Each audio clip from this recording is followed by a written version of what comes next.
Saturday is World Tuberculosis Day, and a global alliance of public and private health experts are marking the day by launching trials of a new anti-TB drug regimen in South Africa, Tanzania and Brazil.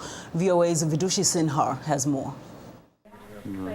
With nearly 4,000 people dying of tuberculosis each day around the world, public health officials say TB control efforts urgently need new drugs. The clinical trials being launched by the TB Alliance at 8 sites in Africa and South America will test a new drug regimen against this deadly and highly contagious respiratory infection. This new regimen deploys a new antibacterial drug that promises to kill the TB bacillus more quickly in combination with a known, frequently used drug.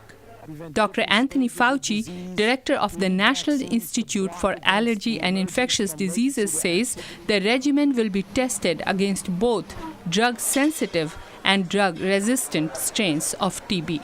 So this is an important step forward in the broad quest that we have now for several years to develop not only new individual drugs, but drug regimens for tuberculosis. Dr. Mel Spigelman is president of the Global Alliance for TB Drug Development. He believes the new regimen could transform worldwide TB treatment efforts. He says the new treatment cycle would be shorter and less costly than the existing 6 to 30 months regimen of today's multi-drug cocktail.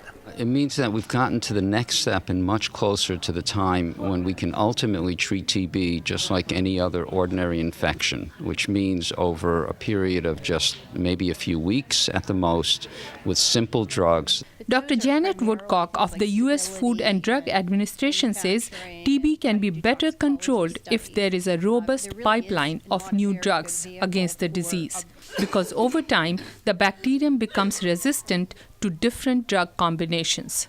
Regulators around the world need to really think long and hard about what the pathways are to get the drugs on the market, both new combinations of tuberculosis drugs and new single tuberculosis drugs. I think one of the biggest challenges is to find the right drug and improve the right drug and the diagnostic regimes, as well as then having the capacity in countries to be able to deliver that to the key populations that are affected.